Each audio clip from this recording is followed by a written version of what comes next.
Everybody, it's Anthony Gerbi, and it's time for my Thursday Thoughts. We've been dealing with this high inflation for the past year plus now. And I think if I worked in the media, one of the jobs my bosses would give me was to figure out who to blame for this inflation. That's been going around a lot. Whose fault is inflation?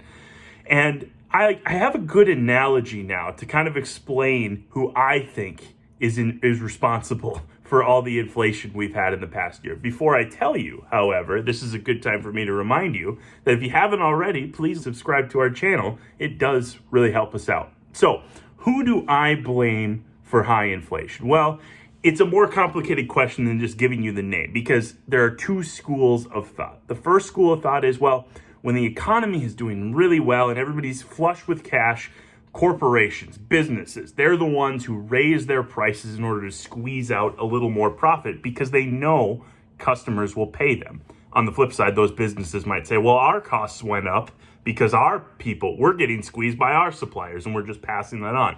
Okay, that's fair. There's a little of that going on.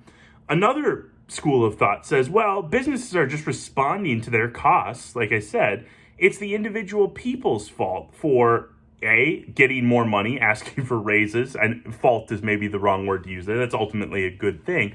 But that is what's causing it. People are willing to pay higher prices. That's why we get higher prices. And okay, there's a certain validity to that as well. But there's a great analogy I just heard that explains it, I think, as best anybody could. And that is when you're at a sporting event, let's say a football game, a Vikings game, there's 100,000 people there, and there's a great game on the field.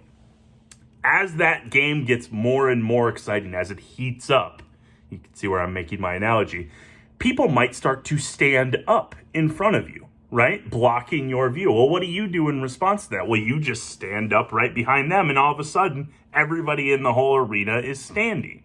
How did we get there? Nobody preferred to be standing. Everybody would have liked to stay sitting. Well, it's because everybody worked in unison and stood up. Why did that happen? Some people like to stand. Some people were just responding to the events on the field, i.e. the heating up of the economy. So that analogy really places the blame where?